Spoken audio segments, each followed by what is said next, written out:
actually live streaming the voters meeting so that anyone can listen in from outside. So if you're in the back ones, just fill in these first couple ones. Otherwise, it looks like nobody's here, which there's not tons of people here, but the few that should be here. If you want to just kind of come forward to the first 5, 6 views right here, all the way from the front, it makes for a better online viewing experience. So that's not 5 to 7 views. So there's numbers on them.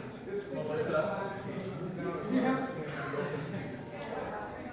Yeah, the Cubs or the Sox or whatever. So the cameras, as you're looking at it, there's 4 on the balcony up there, and Jason can kind of zoom in and so forth. Yep, come on in. Don't be shy. Front row is perfectly fine. Row number 1 is open and available for all but the hecklers. Hecklers are in the second row.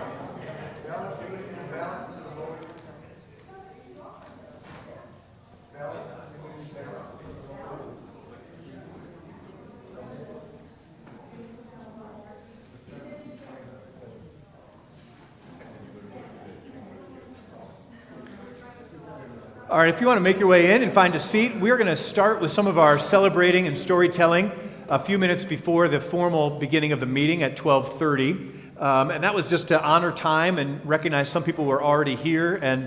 But any of the action items we'll be taking, starting with voting on candidates for the governing board, we'll wait until 12:30, just so anyone who's working on that as their start time gets here, and there's no question about that.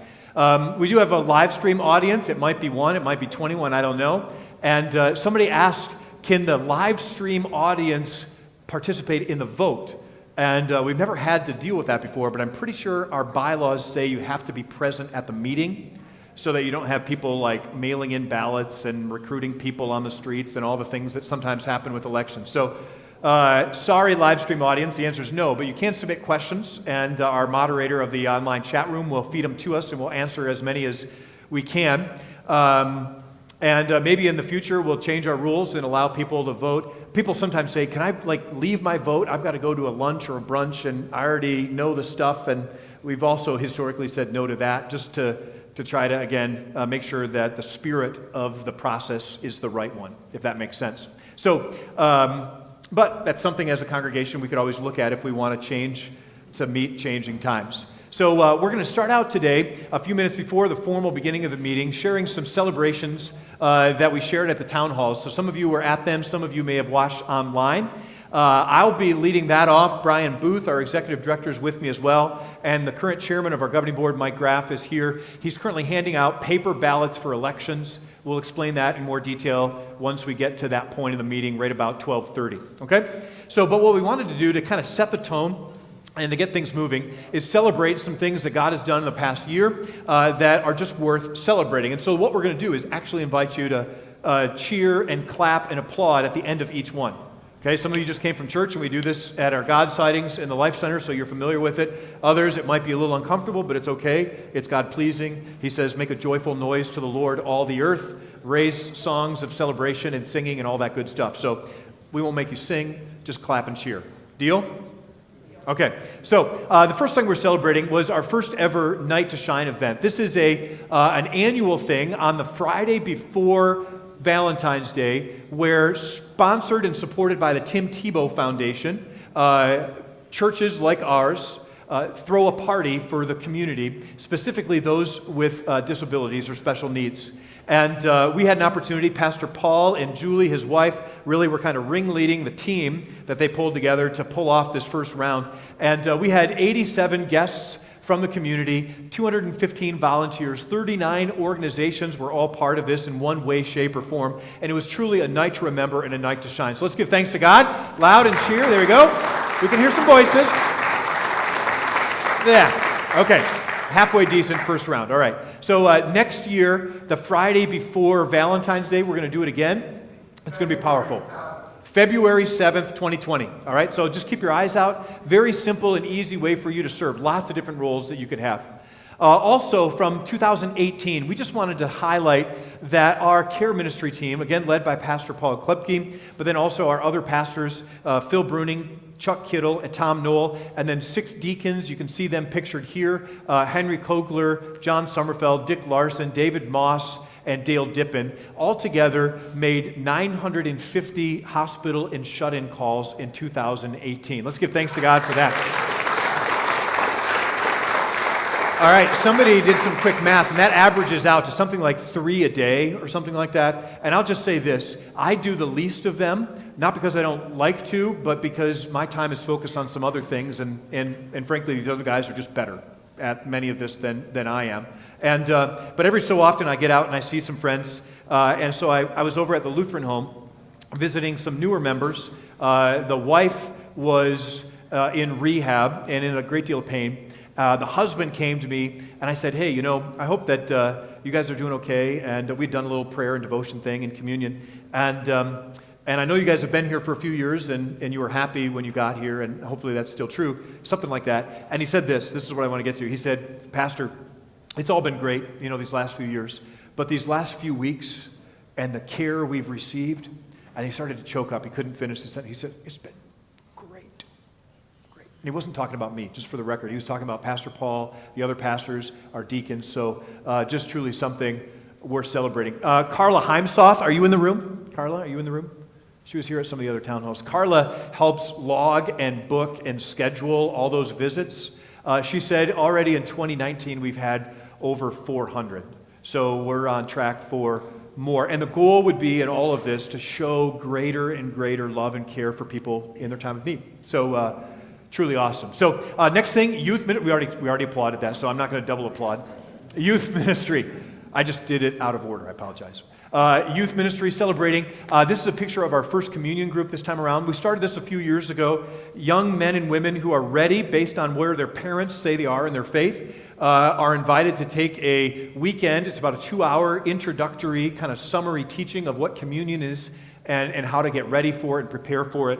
And then after that, they're welcome to take the Lord's Supper. So we had 45 students, I believe, altogether participating. We bring their parents because they're the primary influence in faith formation to experience it together with them. And then, so usually it's one or both parents, sometimes a grandparent, just based on the family and how it's shaped at that time. And it was just an awesome moment. These kids were excited and ready. And then on Maundy Thursday, that Thursday service, they took communion for the first time. Some of you were there. It makes for a very, very special occasion. So let's give thanks to God for this and the rest of our youth ministry. Kids Hope is a new partnership in the last year and a half or so, which matches a mentor from St. Peter with a student at a local school for a 1-hour period of relationship. Sometimes it's tutoring and helping with homework. For mine, it's mostly social skills, and so I help him navigate friendships and how to kind of know limits and boundaries. And so I've been mentoring 2 different students now over the last 2 years at Westgate Elementary. We have 18 total volunteers trained, 3 schools we're currently active in, Westgate Elementary, Windsor. The mentors there were starting out at Windsor. One's moved over to Westgate. St. Peter, we've started it here as well. Next year, if things go well, will be South Middle School, and there may be a few more. And Jill Sheets, Jill Hansen are the ones who really organize and drive this, but a bunch of volunteers. It's just really awesome. And so let's give thanks to God for Kids Hope and our partnership with students and school. Our summer camp continues to do really, really well. We're thankful for that. This year, already over 300 enrolled. 80% of them are from the community. That is, they don't have a direct tie to St. Peter through the church or the school. So our probably one of our richest mission field experiences actually is in our summer. And this does not include PDO camp. Ballpark, Julie, how many? 100. Another 100 in our PDO. That's younger kids, ages 2 and up. And then we have a third camp, which is an outside group, Galileo. You may have seen some of their yard signs around that rents the west wing. And so on days in the summer, there are days where we have more kids in ministry in our building than we do during the school year, which is just a shift in thinking for many of us. And it's a great outreach opportunity. We're thankful for that. So let's give thanks to God for our camps. Children's Ministry Infusion had its final day today for this school year. What that is kids from preschool through 5th grade get served by parents and youth starting in middle school and up who lead them through kind of a high-energy Sunday morning kids ministry experience, kind of like VBS, but on Sunday morning and all school year long, right, is kind of maybe how you might think about it. And in particular, Jill wanted to point out the small group leaders who are discipling their children every week, and then the follow-up we've been able to have with families with some take-home materials to talk about what they learned throughout the week. So let's give thanks to God for all of the volunteers and staff and families involved in that. Big days of serving. Every year, once a year, we invite everyone to serve in a short-term, kind of low-threshold way. Some of our friends do it year after year after year. The idea is to give people a taste of what it's like to serve others in the community. And we try as much as we can to focus on things outside of the community that could be blessed.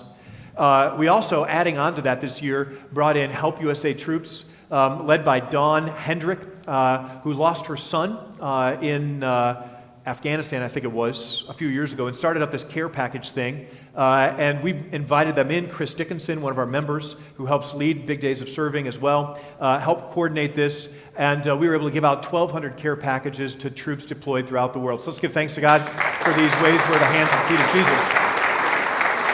The Red Letter Challenge was awesome during Lent. 40 days intentionally spent reading the words of Jesus and doing what he says. And it was something really powerful. Many of you in the room were part of that. A great way to read Scripture and seek to put it into practice. So let's give thanks to God for that. Christmas and Easter were some of our best in recent memory. Just great spirit of worship and celebration. Many of you were part of that, either participating or volunteering. I want to say thanks to all of you for that. Let's celebrate Christmas and Easter. And Bob. Is Bob in the room? Bob Vossel, you in the room?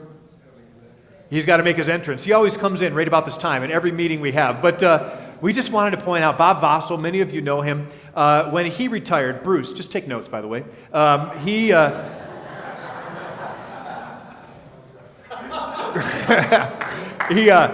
He retired from a local public school. I think Lake Zurich maybe is where he was teaching. Correct me if I'm wrong. Anyway, but he volunteers well over 40 hours a week in our facilities here, doing everything under the sun and doing it with a joyful heart. And so when you see Bob, just tell him you love him and you're thankful, and he's doing great work. So let's give thanks to Bob, for Bob. But we could go on and on and on about a bunch of volunteers, but we want to focus on our lawn. What? Where's Bob? No. Okay, he'll come. Bob, we also have our lawn and garden crews. So you got Steve Von Beckman, who is often driving around like a crazy man. There we go, on our lawnmower. We've got Cheryl Bokelman, Paul Schmitz, Dennis Carlson. Not pictures, Vicky Miter, who's a key kind of organizer in our garden crew as well. Let's just give thanks to God for these. And there's a bunch of others. What we often say is this ministry is board-governed, staff-led and directed, but it's volunteer-driven, which means you, the men and women, boys and girls who offer your time and energy, you drive the ministry forward in profound ways that we never otherwise could do. And so I'm looking at everyone in the room and I'm saying, this is you. And so you all could be up there. I just don't have time for every one of your stories, but we'll get to that maybe one day. Our school continues. Our theme this year is to be the hands and the feet of Jesus. And it's just been awesome to see that and develop that. Bruce and the leadership team, Julie, Lisa, and the others led us through state recognition and NLSA accreditation. Everything went fine. It was a lot of work. We had a gala. It was a whole bunch of fun. We raised $60,000 and change to invest in a technology lab. So if you thought like computers were a big deal, they are, but it's beyond that now into 3D printing and robots and experiments and all sorts of stuff I don't understand. But that's going to allow us to invest in that, kind of the next generation of how to use technology in our schools. Enrollment is strong and remains strong for next year. We're excited about that. We're celebrating Bruce well as he's wrapping up his time in full-time ministry. And at the end of this month, we'll welcome in our new principal, Jonathan Heineman, his wife, Mel. Their 3 boys already have a house up on Walnut, just south of Thomas. And so we're going to be excited to welcome them into our family at the end of the month. So let's give thanks to God for our school and all the ways that it impacts lives. Whew. That was a lot of fun. All right, but now we're here to transition into the business side of our meeting. So Mike, if you want to go ahead and give him the remote to kind of formally start us out with the agenda and nominations. Yeah. Thanks for being here. Good afternoon. My name is Mike Graff. I'm the chairman of the governing board, and it's great to see as many people here as there are today, celebrating what God has allowed us to do at St. Peter, not only in the past but going forward. And I appreciate all your time for being here. You'll see on the board the agenda. One of the first items is the governing board nominations. You should have all received a ballot when you came in the room today. If you didn't, raise your hand and somebody will get one to you. Brian, up here and up here if you could. There are, 7 members of the governing board. This year, Jim Homily and Laurel Van Meveren are going to drop off of the governing board. They both served 6 years.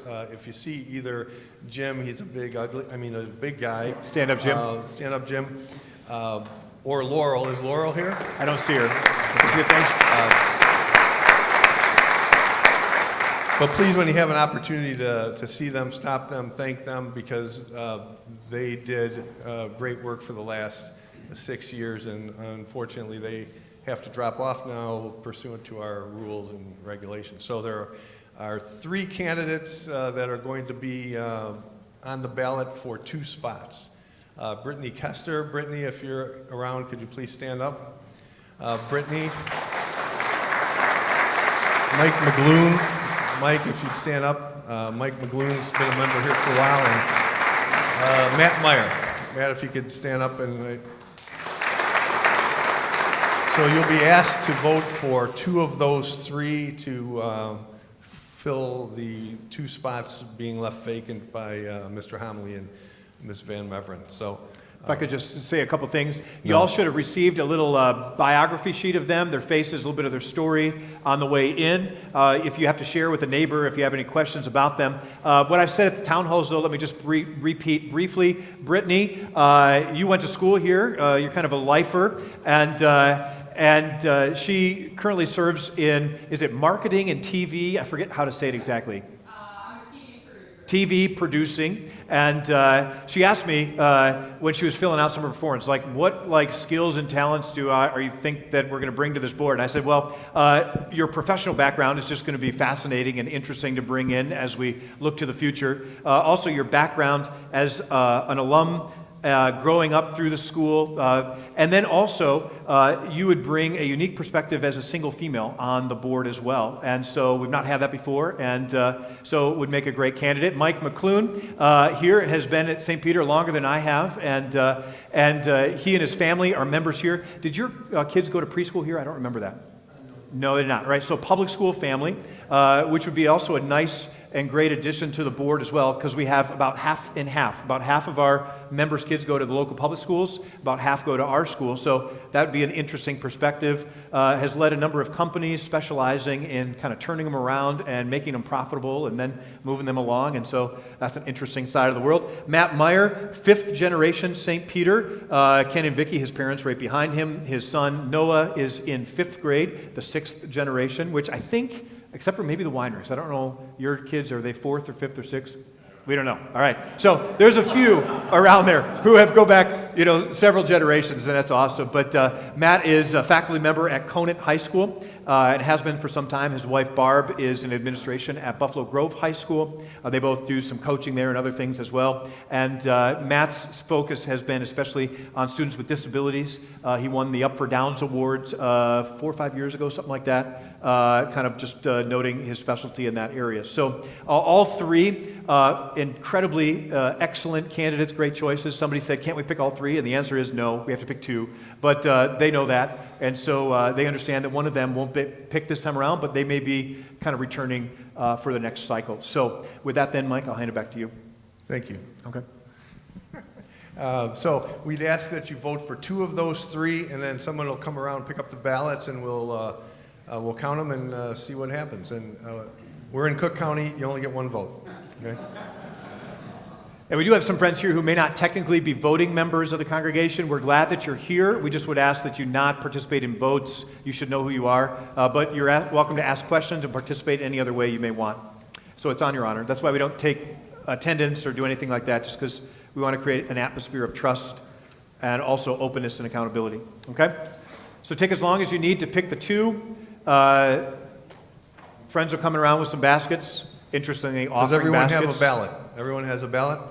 Everyone has a pen or something to mark the ballot with? We want no hanging chads here today. That didn't work out. I mean, whatever.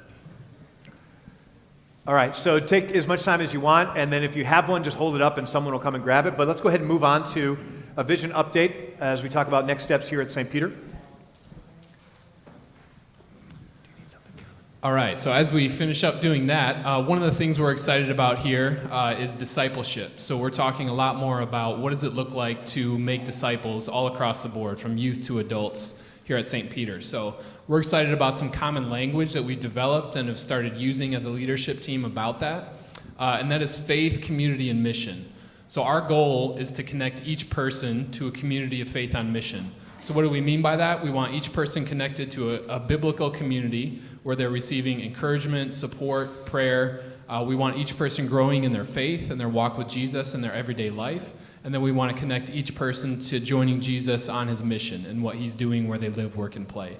So as much as we can, as a leadership team, we've started to look at every ministry, every program, every event that we do, how can we move it toward the center of those three things? So there may be something that's heavily community focused. How do we then bring faith and mission into that? And one of the primary ways we see doing this is getting people into groups. So we don't have all the details of that hammered out yet, but one thing we're doing now is breaking down our church into neighborhoods. So this has kind of been a long time coming. We've had a vision for this for a while, and now we're actually doing it. So we've identified a group of families that stand out as potential lead families for each neighborhood. And the goal would be for them to connect with other St. Peter families who live close to them. Maybe there's other St. Peter families living close to you and you don't even know. So step one would be, let's get those people connected. And then from there, let's see what good they can do in their neighborhood, how they can be a light to others in their neighborhood. So faith, community, and mission, breaking down into neighborhood groups. You'll hear more about that in the coming weeks and months. Yeah, and part of this is to recognize that we are the hands and feet of Jesus where we live, work, and play. And what we need to focus on is more intentionality, to pay attention to how God is at work in our neighborhoods, in our communities. And it might be the place where you live, or it might be the place where you work, or the place where you play. So there's some flexibility around that. But the key thing would be turning our hearts and minds towards more intentionally loving and serving our neighbors to help lead them to a full life in Christ. So we're excited about this. We've been doing a lot of kind of behind-the-scenes work, and we're looking forward to more of it in the future. Any questions on that before we move to campus plans and next steps there? We do, by the way, have a very special microphone that is in the form of a ball that we can pass to you, like literally throw to you. We did this at a few of our town halls, and then you just speak into it, and it's muted now, but you would speak into it, and it would come over the speaker. So speak up when the time comes. Campus plans. So many of you know for the last couple years, we've been taking a look at some ongoing deferred maintenance issues or other things that have come up, and you know kind of some of the ballparks of what need to be done. Our west parking lot is overdue in being completely replaced. Our sanctuary, the beams, you can see the metal support over here. Outside, there's some issues with them losing structural integrity due to water damage over the decades. Jim Thomas told me the other day, we've known about this and some roofing issues since 1988, but it hasn't been the right time to do all the right things to fix them. The organ itself needs some major restoration work. It's just kind of ongoing and regular to do this. It's all the leather that's inside of it. It's not failing now, but sometime soon it will. It just wears out. It's a perishable item. There are other major infrastructure issues that we could address throughout the campus that could exceed $1 million in work. HVAC, plumbing, windows on our school wings, for example, and then the constant need for Wi-Fi and technology improvements. We say all that to say this shouldn't be a surprise to any one of you. Last year, we looked at some initial conceptual plans for how to address that, as well as some other improvements and expansions we'd like to make. So the next slide has some of those. Space for childcare became a high priority in the last 12 to 18 months, and we're continuing to look at that aggressively. Better parking and accessibility for people with limited mobility and strength, as well as easy entrance and exit under secure environments in and out of our building is an increasing concern that we're monitoring. We've done small things to make things better as they are, but we feel that there's room for significant improvement there. Community space. There's just not a lot of space for the community to sit and gather and meet that isn't a worship space or a classroom or a gym space. And so we would love to have more space to have groups that meet, to have informal gatherings in and around church and school and that kind of thing. And just our lobbies are really tight and constricted right now. We'd love to be able to expand that. Offices for our staff are literally everywhere in the building and in every available closet and storage room that's been converted, which is great utilization of space. The problem is everyone's everywhere, and so sometimes we don't cross each other's paths, and that makes it less than ideal for some work we do together, as well as we don't have a lot of storage space because they're now offices, and so it's hard sometimes to shuffle the things that we have. There also is need to update the MAC floor, and one thing that comes up often, and probably will in this meeting, is what about our mortgage? Should we be paying that down more aggressively so we're not burdened by it? I say all that to say the board has been reflecting on this and has been developing a plan for how to move forward on a number of these critical issues. The first step was assigning Tim Stokel, a board member, as the task force leader to kind of move the process forward, working with me and Brian and the staff. The next step would be hiring a capital campaign consultant, and that's what we're currently reviewing. We're looking at a number of options right now who would help us conduct a feasibility study to see what of all of that needs to get done now and how much support is there for us to address it in the next few years. And then later on this year or into 2020, we'd begin the campaign and then the major work about a year from now. In between now and then, we'd seek to patch holes in the parking lots as long as the village lets us do that without fixing it entirely, and then drying out and putting some cladding around the sanctuary beams to limit any future damage that might come from all the rain we've been getting. So I say that to say, we've known this is coming. We're preparing it all to try to address it comprehensively. It'll take a major fundraising and capital campaign effort to get a lot of it done because we don't want to take out additional debt. In fact, we may even pay down some of what we currently have to free up resources for other things. So that's the update on that. Any questions or comments you'd like to make? Mike? List of items that you had showing the parking lot and everything else. Are those actual quotes or are they just guesstimates? A little bit of both. So the question is, are they quotes or guesstimates? We've had quotes in the past. Sometimes they're a few years old. We've not gone out to get specific quotes yet on all of them. So they're somewhere in between. Is there a way we can have a list every year so we know, I mean, Yes. 400 to 500,000 is a lot. Is that accurate? From the last round of quotes we had, it would be a good ballpark figure, right? Because what it would entail, at least to our understanding, would be completely replacing the surface, adding new curbs, new landscaping, potentially new water retention, and that's what we'll develop with the village as we roll forward with the planning. Yep, Mary Ellen? I won't throw it that far. There we go. Little toss. Yep. Just wondering, a couple past the Yep. where you talked about another one or two, right there. How much would hiring a consultant conducting a study cost? Good question. There's a wide range from very, very cheap and simple if we were to try to do it ourselves and not hire an outside consultant. St. John's and Wheaton, for example, has done this recently. They raised a couple $1 million. They did it for $7,000. But that required a lot of internal time and process and a high degree of trust. So that's on the one end, super cheap, done in-house. On the other end would be one called Clote and Associates, which tends to cost the most. I don't have the number in my head at the top of my mind, but it runs in several $1,000s a week during the duration of the campaign. But they produce the greatest results so far. So I'm talking about Risen Savior in Chandler, Arizona, Concordia in Kirkwood, Missouri, Christ Greenfield in Gilbert, Arizona, just to name a few, who have done campaigns with them, typically see 3 to 5 times their regular giving out of the campaigns. For us, that would be $6 to $10 million in that range, which seems astronomical, right? In the past, we've hit or just barely passed $2 million in our 2 previous campaigns in recent history. So the board is kind of looking at that to see which do we want to go, and there's lots of spots in between. With Cloten Associates, the highest costing ones, their percentage based on the results of the campaign tends to be one of the lower ones, like 3 to 4% as opposed to 5% or something like that. So that's what we're going to be weighing. We don't have anything decided at this point in time. We're doing the interviews side of that. Yeah. Lee, I saw your hand back here.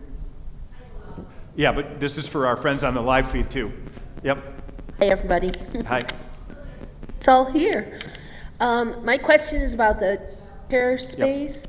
Is that for the you're currently supporting, or are we looking to expand? What level of childcare are we looking at? Okay, great question. Is what level of childcare? It would be starting at infants 6 weeks old and all the way up to currently where we're at with 2 years old. So with our current school environment, we've not had to meet DCFS requirements, although we think we exceed them.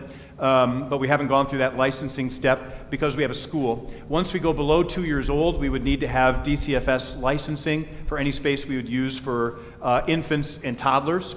And so we are going to be working towards that. The problem we have is no empty classrooms currently exist in our building. And so someone mentioned at a town hall, what about storefront space? That's something we'll consider.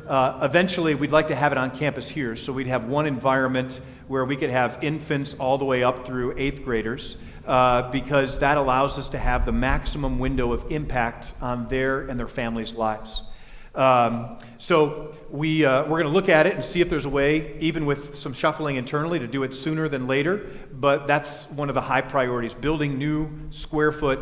We looked at doing it on the west side of Highland as a separate building, as a way to potentially use that space differently. The problem would be to build it to the scale we'd want to feed into the system we have. It would essentially take up, with its own parking, that whole west lot, which wouldn't be ideal for parking. We know we need additional parking down by the gym entrances, down by Bart's Hall, where that's the least available. So we're looking at some different ways as we do the parking to put it where it should be. But we think that anything we build building-wise will be on this parcel. Okay? All right. Any more questions? Yeah, Pam, sorry. I saw Mike breathe a deep breath, and I didn't know if that was a I have election results for you breath or not. So, yeah, Pam, go ahead. I was just wondering, what is our total debt that we want to reduce? Brian, do you know what our current principal balance is? I believe it stands around 2.4 million. But as far as the amount that we'd want to reduce, that would be up to the congregation and what we determine. So the current mortgage we took on in 2011, I believe it was, when we built the new addition and then subsequently did some interior improvements throughout the building. We are adequately servicing the principal and interest payments. Some of you contribute to the mortgage initiative. That cash goes directly to the principal half of our regular monthly payments. It doesn't pay down additional principal. It helps us pay the principal itself. As you'll see when we get to the budget side of this, the actual interest on the loan shows up in our P&L sheet, our budget, but the principal side needs to come from either cash reserves or some other cash, so that helps pay for that, as well as other surplus revenues over the years that help kind of fund the principal side of the payment. Altogether, it's about $250,000 a year that we pay for principal and interest payments. So there are some who have said over the years, it would be great for us to be able to get that smaller so that that frees up money to do other things, and that's absolutely true. But we're adequately servicing it now. So that's one of the components that may factor into that campaign when the time comes. Okay? Any other questions on this?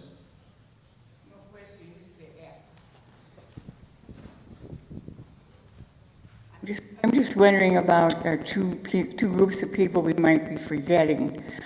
When our son was in New York, he helped start a college in his church, and they did projects and they met together and very successful. Maybe we're looking somebody between high school and marriage or young children to some of the churches. The other question is, had a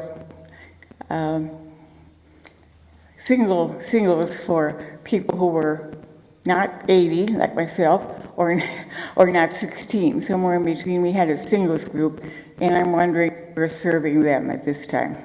Yeah, thank you. I'm Sorry, I was trying to figure out if my microphone is causing trouble with this. One of the ways in which the discipleship focus could take us would be forming more groups for different segments of life, which could include young adults and singles, as long as it has kind of movement towards the center of community and faith and mission, right? But that would be the ideal way that we'd fit that into our overall plan. And it's definitely something we pay attention to and we're looking for into the future. So thank you. Okay. Go ahead. Thank you. Before we get to the 10 and 10 updates, which I think are probably the most exciting things that you'll hear about, and some of the most exciting things that we're doing here in St. Peter, I wanted to first introduce the other members of the governing board that are here. Again, my name's Mike Graff. I'm the chairman. Tim Stokel is here. Stand up, Tim, and let everybody know you. So if you have anything to yell about, Tim's the guy. Carolyn Dolezal is another member of our board. Paul Hilgeman. Janet Fisher. Is Janet here? Hi, Janet. You're supposed to move up to the front, but that's okay. You can stay there. She came in later. Yeah. And the two newest members of the governing board now are Brittany Kester and Matt Meyer.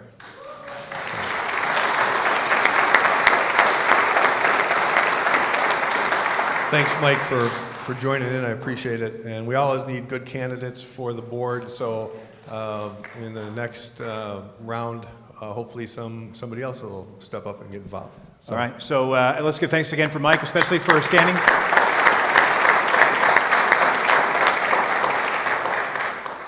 All right, so the next action item is on Trinity Mead, and before I just go into a long spiel, I'll just kind of briefly summarize it, and then that'll bring us to the action item, and then we can discuss the action item. That's the parliamentary procedure according to Robert's Rules of Orders, okay? So just the brief background is, for the last few years, we, and that is the leadership, the staff, and board, have been convinced that God is calling us to be part of something bigger across the region, to bring the gospel to flourishing in places where it may not currently be. And our scope for this is Chicagoland wide. And we've said we want to help start 10 new things in 10 years to bring the gospel back to places where maybe it isn't flourishing currently. And so we've been doing a lot of behind-the-scenes work, praying, talking, seeking God's will in this. And a year ago, we announced that a church on the west side of the city of Chicago, in Belmont Cragen neighborhood on the corner of Mead and Wrightwood, might potentially be offered to us by the members who were left. A few weeks ago, they voted officially to do just that, to offer us their campus together with all remaining assets. They're down to 4 ladies who are the active members of the congregation, all very nice and lovely, but they're ready to move on to another season in their life. The facilities are in pretty good shape, we believe, without any major concerns, although we're in the process of an environmental study and structural study and all the due diligence now that it's actually actionable. And what we're doing is bringing it to the congregation to formally affirm accepting the property and moving into starting something new there. Our current plans would be to start some form of childcare or early childhood programming there.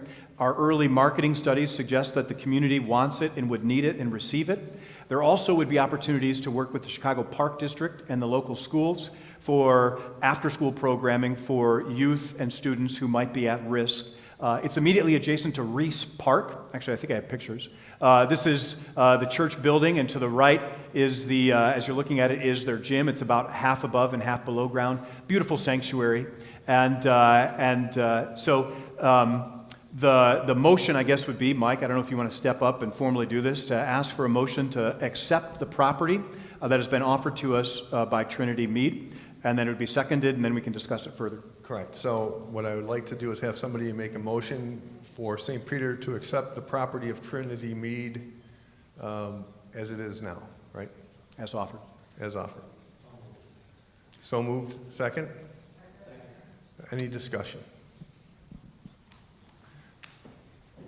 One question I have on this are, is there any existing liabilities with this property, and going forward, what liabilities could be recurring, such as property taxes? All right. The short answer to the question is, to the best of our knowledge, there are no debts or any outstanding liabilities. We're going to do a deeper look to that to make sure that there's nothing hidden that nobody knows about. Sometimes that happens in these kind of situations. But from what we've been able to see through their financial records, they paid everything, everything's current. There would be, if you want to go ahead and show the next slide, we anticipate approximately $150,000 to $200,000 of upfront facility improvements that would be needed. This is based on a team of our people going down, taking a quick look at it, looking at the systems that are in place. We'll see this a little later on, almost $200,000 of money set aside from our foundation for 10 and 10 projects, some of which could go towards this. We also would envision taking out some small amount of financing, $150,000 to $200,000. I compare that to our big mortgage. That's why I say small. It is a big number, but comparatively not as big. The assumption would be that the financial revenues from the program we would run there would pay for the cost of those improvements over, let's say, a 10-year period of time. So it would not be an additional ongoing burden to St. Peter Arlington Heights. The upfront operational costs to keep the building clean and safe in our care would be about $2,000 a month. We would use some of that seed money for the first 6 months or 12 months or however long it takes to get it cleaned up and open with licensing. And so that's what some of the seed money would be used for. Okay, Clarence?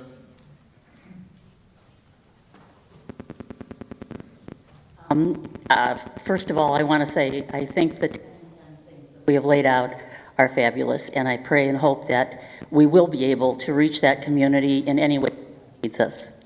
Because I feel like that is a good thing, I just want to say with a heavy heart, I will not be supporting this vote today, and it has nothing to do with 10 and 10. At Wednesday's meeting, the thing that was laid out that troubled me, and I have a piece about, is that said we would be asked to vote on this day, and then when this study comes back, there would be a study within the next 10 days.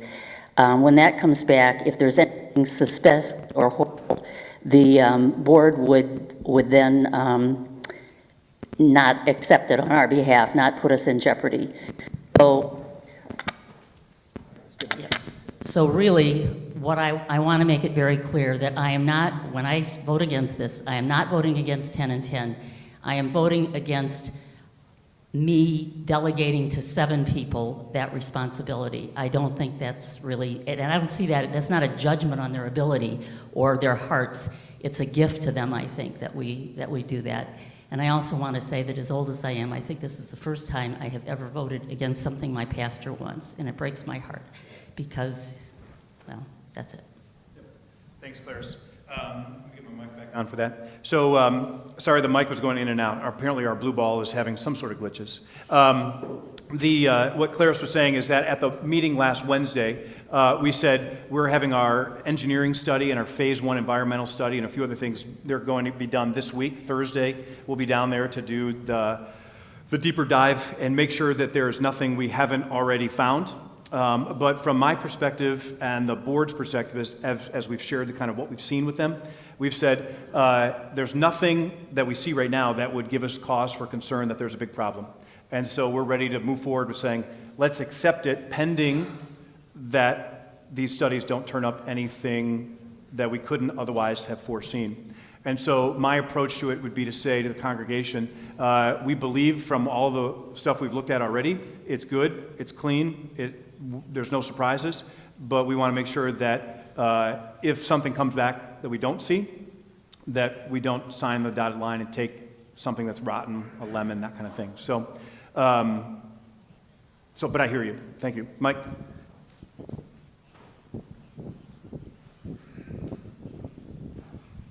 I think Clarice and I are on the same page, actually. The thing that got me was the same thing that Clarice said was we're going to be doing due diligence next week. I'm wondering what the rush to take this vote was, just maybe because there's a meeting today. So, in all honesty, I know I watched the second town hall, and there were some questions about, do we have a business model?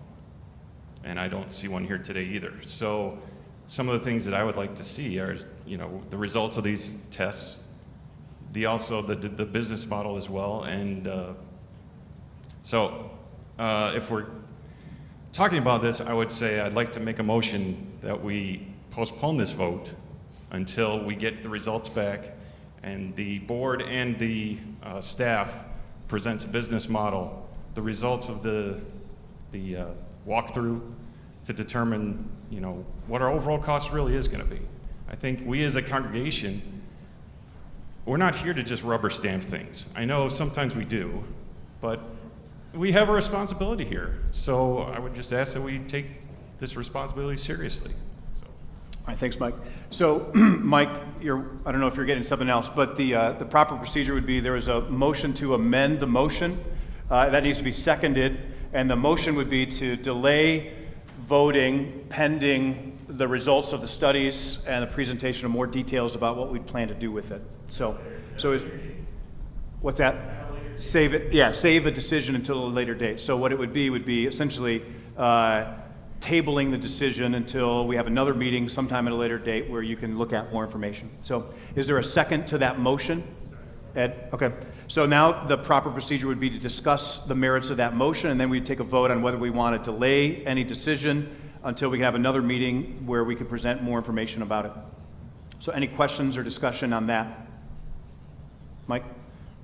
I agree with the motion. The one question I want to have regarding it is there any risk to losing the property and delaying the motion?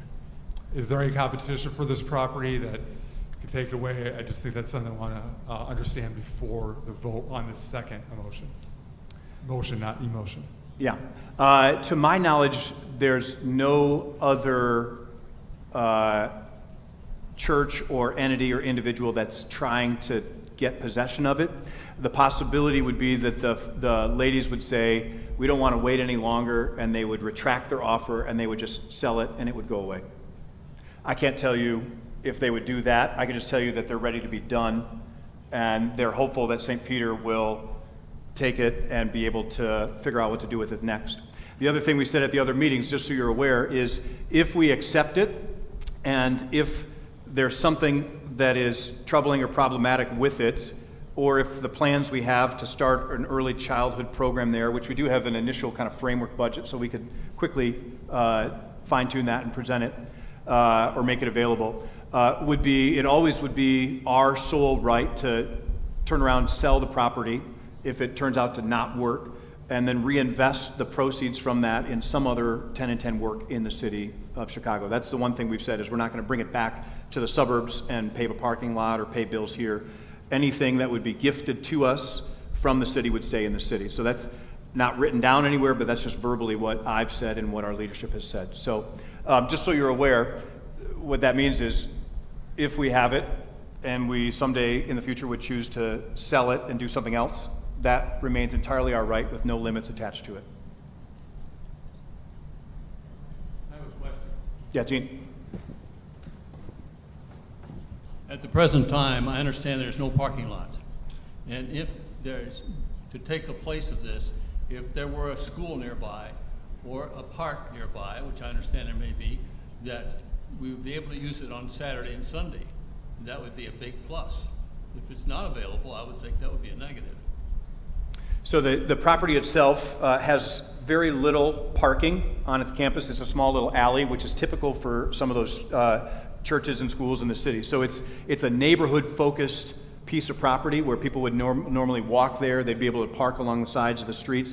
Immediately adjacent is Reese Park, which is a very, very large, like 9-block Chicago park, and very busy, very active. And we would see developing strong relationships with that as being a good step forward.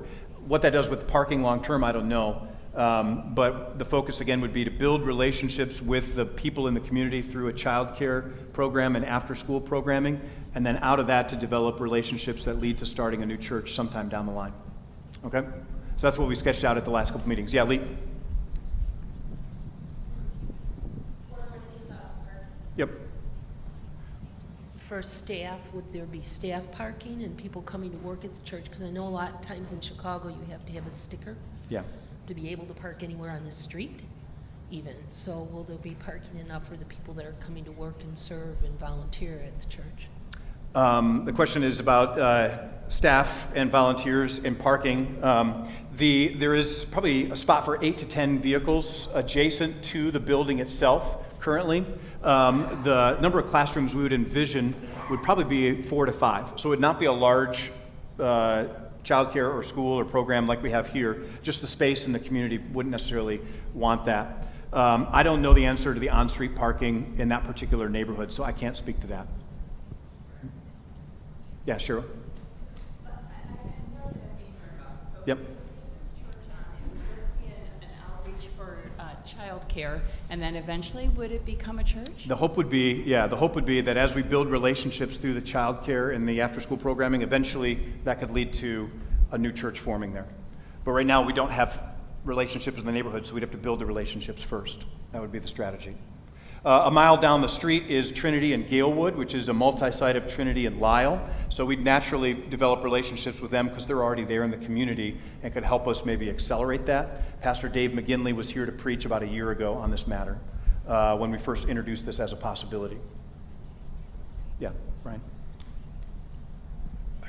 I have two questions. The first one is, do we know, is there any buried fuel tanks for the school and the church? Because it was built about the same time this place was built. And it could be in the back underneath those parking stalls or in the front somewhere. The second question is, do we by any chance lose any tax status because we're not going to be a functioning church on the property for a year or 2 or 3?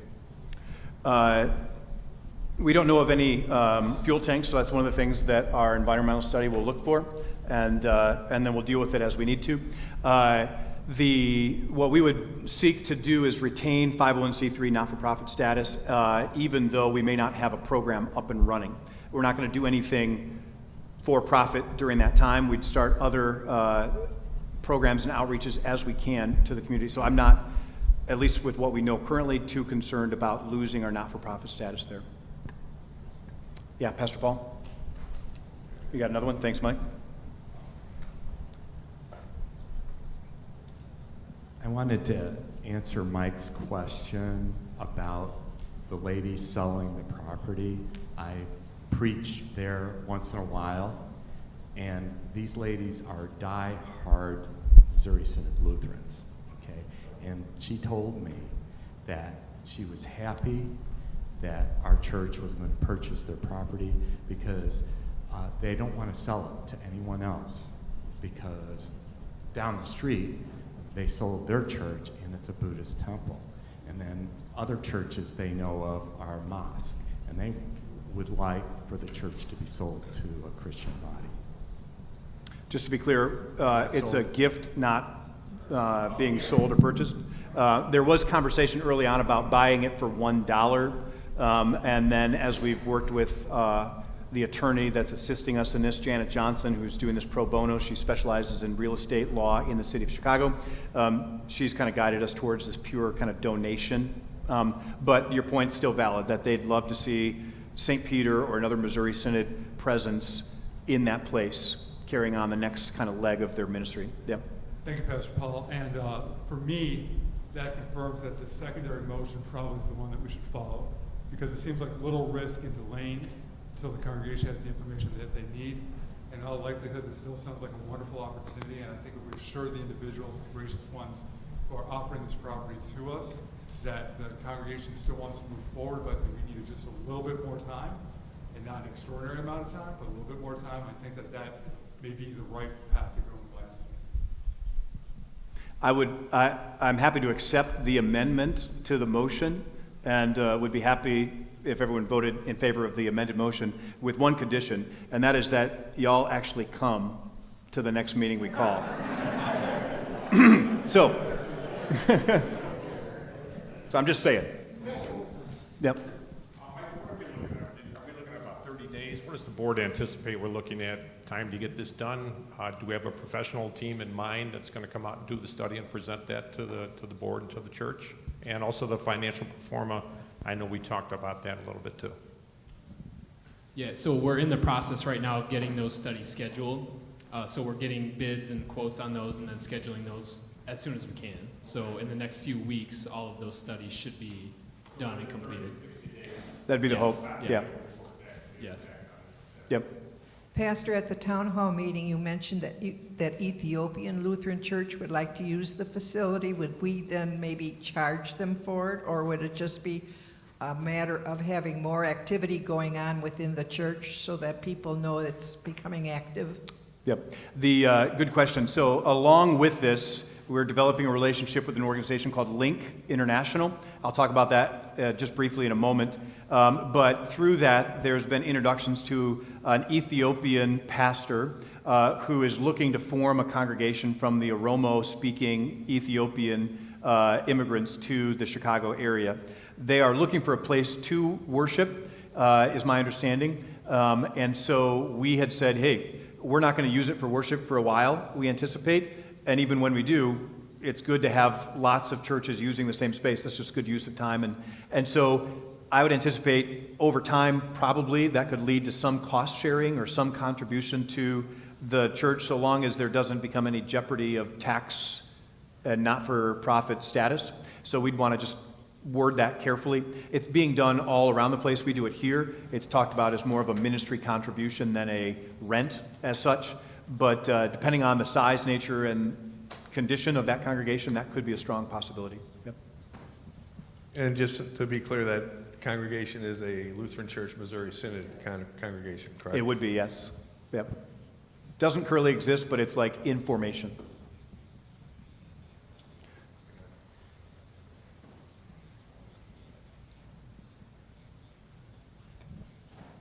Right now, I understand we have an amendment to the motion. An amendment will take 2/3 of the vote. I would suggest we vote down the amendment. My feeling is a gift is a gift. We have many gifted, intelligent, capable people here. Let's accept the gift and then have committees work on it and see what we can do with this property.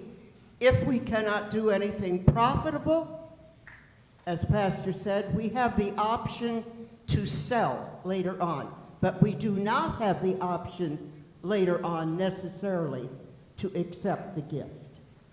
Thank you, Ruth. Pam, behind.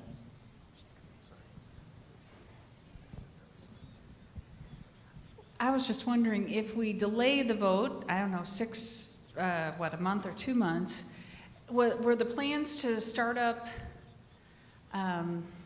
preschool or whatnot this fall?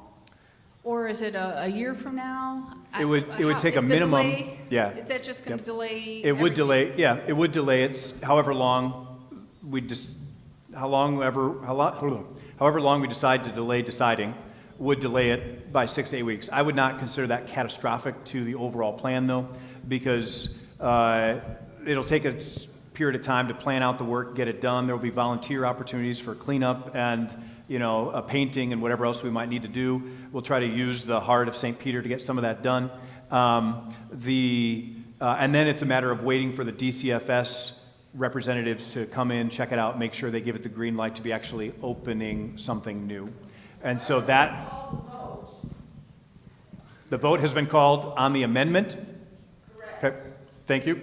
So 2/3 need to be in favor of it to pass the amendment. Correct. So do we want to do it by hand or by ballot? Okay, so the motion was to accept the property from Trinity Mead as it is. The amendment was to table that vote until such time as all of the studies are done, which would be another 60 days. So a vote in favor of the amendment would delay taking the decision until some future date, once more information is available. Okay, I do by hand, I'd recommend. By hand? Okay. Yep. So all in favor of the amendment of waiting the 30 to 60 days and then coming back to vote on whether or not we accept the property, all in favor, say or raise your hand. We got to do a quick count. Okay, you get that side, I'll get this side.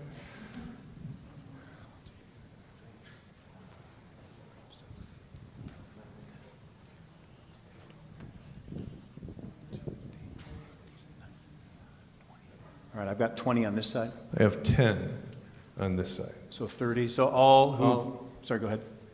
All All in favor of? All who oppose the amendment? I apologize.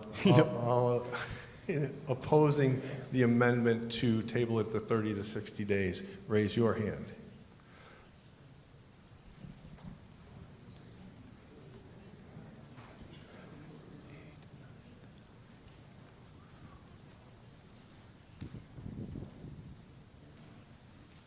I think I've got 18 on this side. I think I have 29 here, but keep your hands up. Keep your hands up. It's a stick up. But it's not a two-third majority in any case? 14, 15, 16, 17, 18, 19, 20, 21, 22, 23, 24, 25, 26, 27, 28. We go back to the original amendment. Okay, so that amendment has failed. Defeated. Yep. So we're back to the original motion. Back to the original motion, which is to accept the property at Trinity Mead now as is. Do we need any further discussion? Probably not. So all in favor of that motion? This needs a simple majority, Correct. I would believe. Correct. It's not an amendment, it's just a decision on a motion. Yes. So all in favor of accepting Trinity Mead as it stands now, raise your hand. Okay. All right, I'll take this then.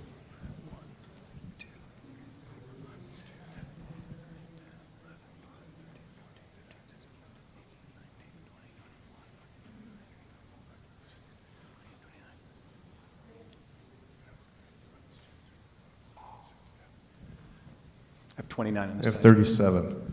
So 29 plus 37 is 66? 66. Okay. And then opposed? Opposed to that? Opposed to the motion, so.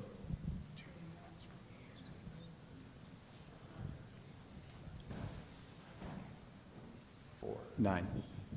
So I 13. think the motion to accept Trinity Mead now as is has carried. All right, let's pray. All right.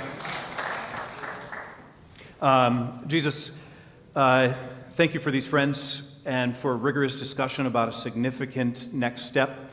I thank you for the trust that they have placed in the leadership here to make the right decision about the next steps with Trinity Mead and accepting the generous offer of the ladies who are members there. I pray that you would give us clear wisdom and insight and knowledge for what to do next so that we can be wise with the resources you've entrusted to us and gifted to us, and we can use them for the gain of the kingdom. I pray that out of this you would bring a spirit of unity and passion in this congregation for the work that you call us to do to reach more people and bring them close to you. And we ask your blessing upon all of it. In Jesus' name, amen.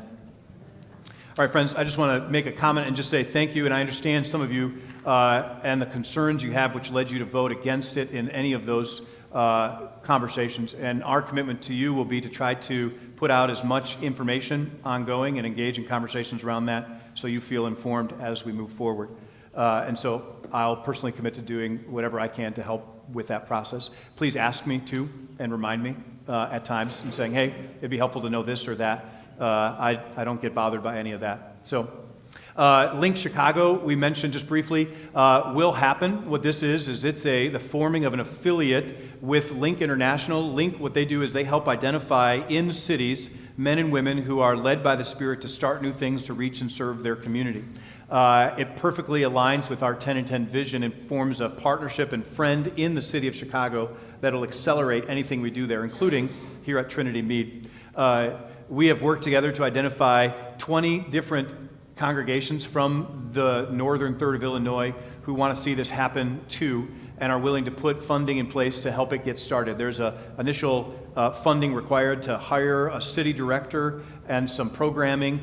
That eventually develops its own funding source from people and organizations in the city of Chicago and beyond who want to help start new stuff in Chicago to reach new people with the gospel. So it shouldn't be an ongoing cost to this congregation, although we might choose to continue to support it. Does that make sense? So altogether, about 20 congregations, about $100,000 has been committed per year for 3 years to see this get started. Our district is excited about it, and I'm on the board of directors for the district. Plans to discuss being a financial supporter as well at our next meeting. So hopefully that goes forward and we get robust support for this. So no action required from you, the congregation, just to be aware. We had talked about this as a possibility. We brought in some of their leadership over the last year. They're very excited about the leadership role St. Peter has taken to help get this started. There was an effort once a decade or so ago to do it. There just wasn't enough grassroots support. They're excited that now there is, and St. Peter's privileged to be part of that. The third thing in the 10 and 10 world would be the One Church initiative. That would be a conversation we're having with several suburban congregations right around us, all of whom are smaller by size than St. Peter, and yet have potential to reach their parts of the community in powerful ways. What we're looking for, and you should have received a one-page summary on this, is on the way in, or you can grab it on the way out, is a collaborative approach that shares staffing and some of the kind of resources and planning that we have. So, for example, maybe bookkeeping, human resources, facilities. It could be youth and children's ministry program. It could extend even to pastoral staffing, which many of them struggle to get and keep on their own. 4 out of the 5 also have early childhood centers that we would look at forming collaborative relationships with at some level. The goal being bringing our suburban congregations even closer together as one church, but still with multiple congregations, but collaborating in mission and ministry. And so the conversations have been fruitful and spirit-led up to this point, and we're excited that as early as this summer, one of them, Grace Northbrook, would enter into a shared kind of staffing relationship with us where we'd help them with some marketing, some bookkeeping, human resources, help them dream a new dream to reach and serve their community, and we'd be able to show them some of the stuff we've learned that's working here. The district helped set all this up and has been excited to see a new model for nearby congregations working together that really hasn't been tried pretty much anywhere else. There may be a few places across the country where it's springing up, but otherwise it's been mergers that tend to not work very well. It just kind of delays the inevitable of smaller churches getting smaller a little more slowly, if that can be said. So any questions on either of these two conversations that are ongoing? Seeing none, we're going to move on then to a financial update and the budget. What really excites me just quickly about the One Church initiative is if we can figure out a model that works, this could be something that could be replicated all around the city, the state, the country really, to help these struggling churches that are just trying to figure out how do we reach our community, how do we become thriving again. So it's exciting stuff. You should have received a handout on your way in that shows the past few years of our budget, where we ended up. This current fiscal year, what we're forecasting, and then what we're proposing as our budget for 2019-20 starting July 1st. So some quick highlights of that.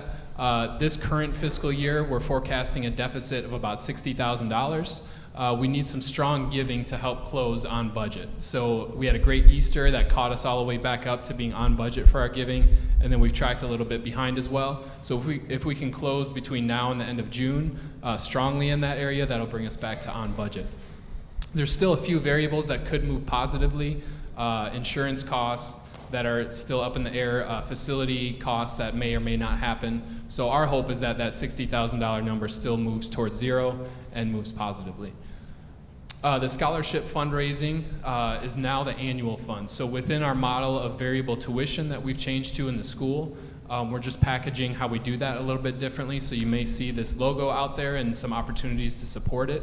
That essentially does the same thing as the scholarship fund. So it's helping families that wouldn't otherwise be able to afford a St. Peter education and helping those families be able to attend here. So that's the annual fund. We are in a stable cash position for this summer. There's been previous years where we've had to access a line of credit or take out a loan to get through until September when tuition kicks back in, but due to our circumstances currently, we're not in a position where we're having to do that, so that's great news. We've also had our St. Peter Lutheran Foundation be a huge benefit to our ministry over the last 2 years, and I want to give a few quick highlights of that. So between June of 2017 and now, there's been about $900,000 that have been granted to the ongoing ministry of our church and school. So just an awesome blessing. A few of those things that has supported is our school. some over and above operating items such as technology, counseling program, fine arts, curriculum development. We've improved some of our classrooms with new flooring, furniture, lighting, and really improved those spaces through some of the foundation funding as well. School marketing, we've been able to get our name out there, get the variable tuition model marketed and put out to the community through some of the foundation funding as well. Scholarships, as we mentioned, the foundation was able to help with that. 52 families and 76 students currently in this year had some sort of financial need to attend our school.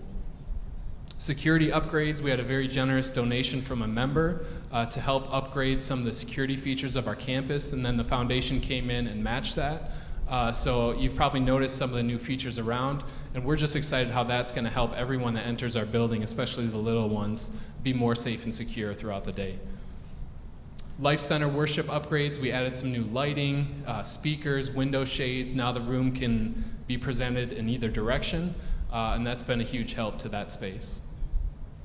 Some exterior improvements, landscaping. We built a new shed for storage out and back.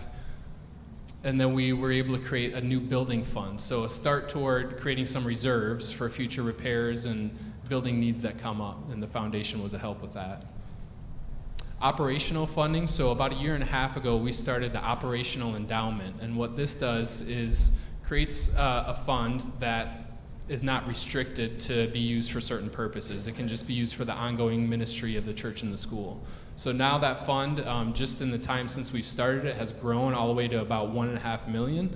And just in this fiscal year, we received $52,000 in revenue from that fund. So that's a great step forward for our ministry. South Africa construction, with everything that they're building and growing there, the foundation has been able to support to the tune of $80,000 the ministry in South Africa. As we mentioned, 10 and 10 seed money, almost $200,000 set aside primarily for the purposes of using, well, only for the purposes of using for our 10 and 10 ministries that we start. The National Youth Gathering, we have 21 students and 4 leaders going this summer to Minneapolis. And the foundation was able to help cover lodging, transportation, and leader fees for that group. We have 3 staff members who have pursued additional education degrees and master's degrees, and there's a specific fund within the foundation that helps our staff members do that, so we're grateful for that as well. We hosted a PLI Leadership Essentials program here this year, and 4 of our own staff were able to attend. That was just a huge blessing for them to grow in their leadership and to be able to apply that to the ministry they're doing here. So all that to say, the foundation is making a huge impact. Your planned gifts, our congregation's planned gifts and estate gifts do help ministry for generations to come. So we thank you if you've been a part of that. All right, any questions on the foundation before we move on, or anything I've presented thus far? All right, so diving into the forecast a little bit deeper, we mentioned the tithes and offerings. Some strong giving can bring us back to being on budget. Tuition and fees, we're just tracking slightly behind budget for the year, about $26,000. Our extended care and summer camp programs, as we mentioned earlier, are really thriving, and so that comes with some additional revenue over and above what we budgeted. Scholarships, there'll be still a few opportunities to contribute to that. Like I mentioned, the Saints Annual Fund within this year to try to catch us up to that 175 number. And then the foundation grants, which we already covered.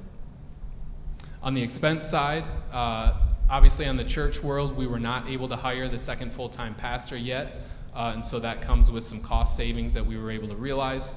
The school salary and benefits, there was a few positions due to enrollment that we needed to increase, invest in, and then there were some additional healthcare costs that were unexpected in that area as well, which brought us over budget. Same is true in ministry support. We invested in a director of communications position, which has really helped in a lot of areas, but that added to some additional cost in ministry support. All totaling about a deficit of $60,000, like I mentioned, for the forecast. So any questions on this current fiscal year, the forecast, before we move on to budget for 1920? Okay, so budget for 2019-20, what we did as a staff is put together some scenarios, brought them to the board, and we talked through what would it look like to get to a balanced budget for this next fiscal year. In the end, in the discussion that we had, we decided it just didn't feel like a year to cut back in ministry. And so this is a little unique, but we're proposing a deficit budget of about $98,000 before depreciation.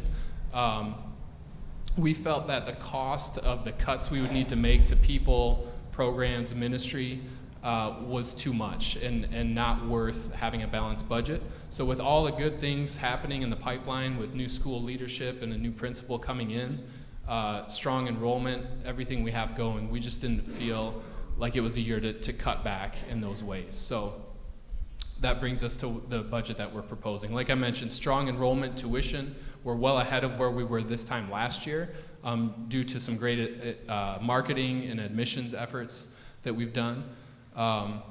We do have the second full-time pastor included in the budget. It is for 9 months instead of 12, just based on the timing of where we're at with that process and the names that we've received or have not received thus far. I have just a quick update on that.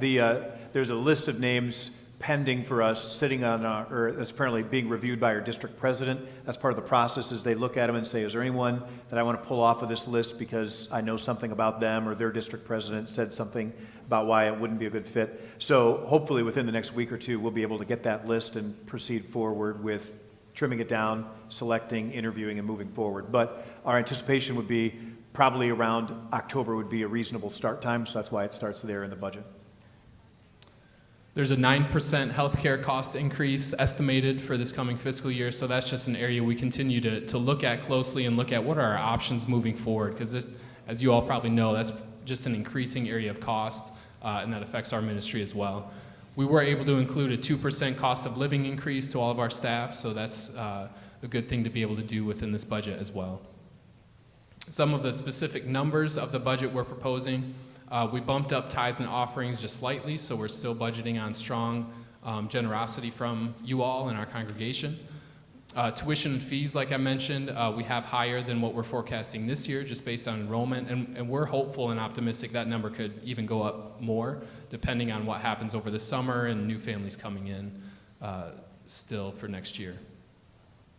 On the expense side, then the church salary and benefits increases as we include the pastor, and then some of my time has shifted over from ministry support to there as I focus on discipleship as well. So that's a quick overview of the budget for this coming fiscal year, and I think we're probably ready to take that to a vote. So, as you've seen all the numbers and Brian's explanation of them, I would need a motion to approve the budget for 2019-2020. So move back there. Second? Second. Any discussion on the budget as it was presented? Right over here. Oh. Just have one question. This week, Home of the Sparrow has announced their funding arrangements, and we are not part of that. Do we have a plan to cover that loss of funding?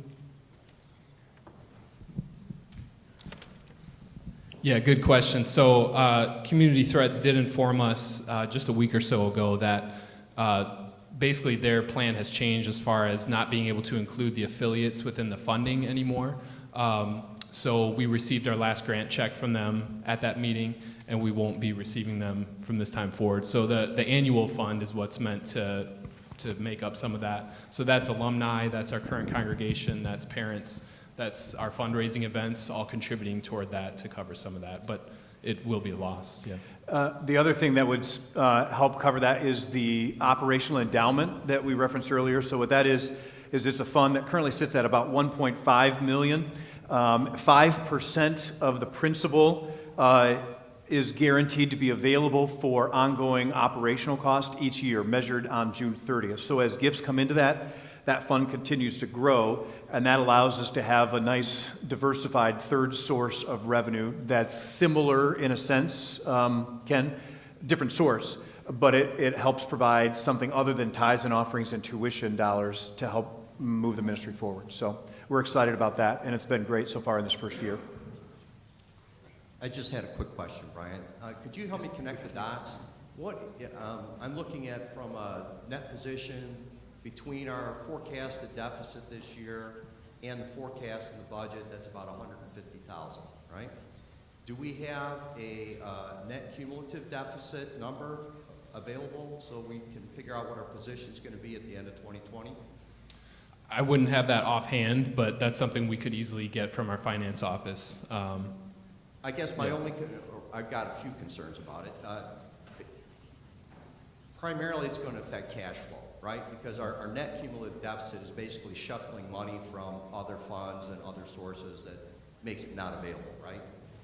So I just want to make sure we're not in a position where we have to, it's going to dramatically impact our future financing for our cash flow. Correct, and that's been part of the discussion with this budgeting process, and that's why I wanted to include on this page the last 2 previous years where we ended up, just to show that we're not necessarily in a crisis situation and trying to pass a deficit budget through that. But if you look at 16, 17, 17, 18, we did end up with a surplus of 88,000 and 62,000 before depreciation. So we just looked at where we're at as a whole and our cash situation coming into this. We felt like we'd be able to absorb this year. Next year would be a different story if we're still in that position. So we wouldn't foresee doing another deficit budget next year, but we felt like, again, with everything that's happening, with new school leadership coming in, it wasn't necessarily a year to cut back in those areas. And we do feel like we're in a position to be able to absorb what we've presented. I just want to let everyone know I'm not going to make a motion on this.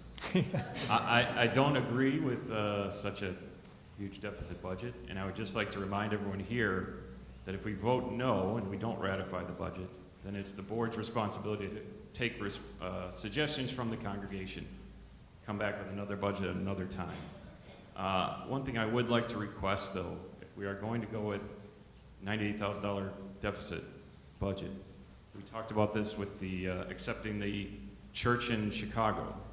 I think as a congregation it would be great if we were a little more informed than a 4-minute budget presentation. Could the board commit to quarterly informational meetings to at least give us an idea of where we are, where we stand, how we're doing? Just, kind of informal, but at least we'd have an idea before we come. I mean, at the informational meetings, I don't know what was at the Wednesday one, but I think there was 20-something at the Tuesday night one. So that's my request. Yeah, Mike, and you mentioned that before. What I would say is that altogether, I think online and in person, we had maybe 75 to 100 people that participated in the town halls. Looks like there's a little bit more than that here today. Thank you. One of the challenges always is we can call meetings, but it doesn't necessarily mean people come, and so we try to manage that and make sure that it's worth time and energy. But as I said at the beginning, one of the goals would be trust and transparency. And so if there's anxiousness around that, it's good for us to hear and be able to then probably focus on increasing the communication opportunities so people can have comfort knowing things are okay. So I hear you. I don't know if you want to add to that, Mike. Yeah, and I don't have any issue with more information. I've said all along, more information is better than less, obviously. And we do make a fairly decent effort to try to get information out by having these meetings where there is a smattering of people. I don't know how many members of this congregation there are, but this is not all of them, obviously. So,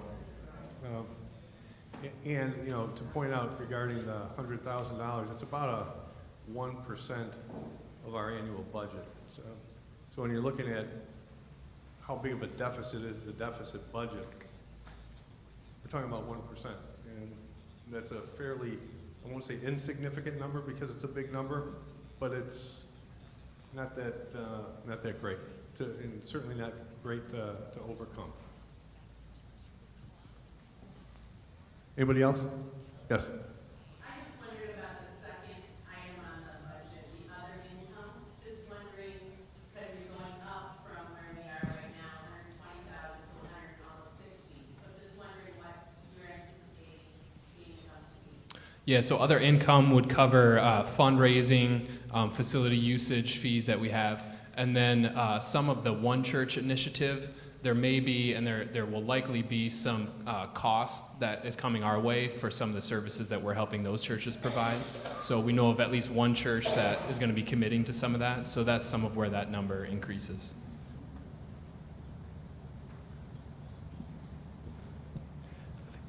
Okay, so there being no other discussion, I would call the vote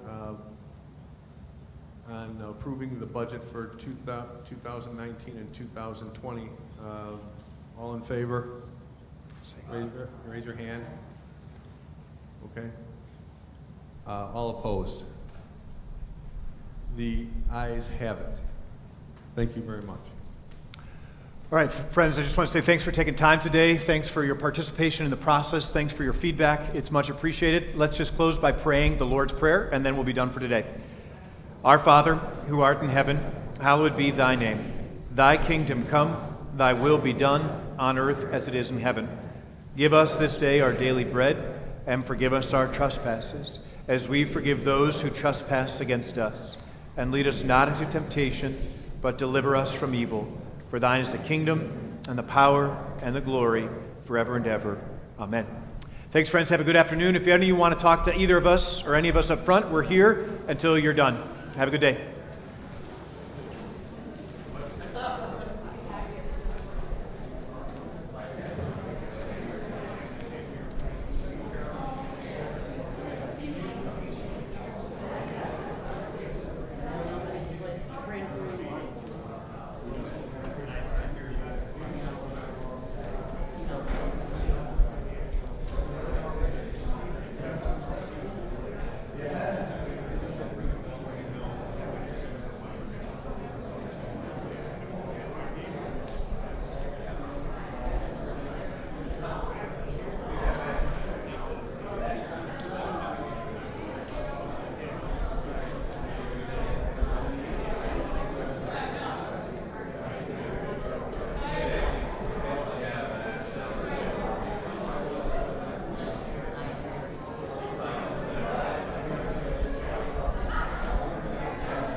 Big mess.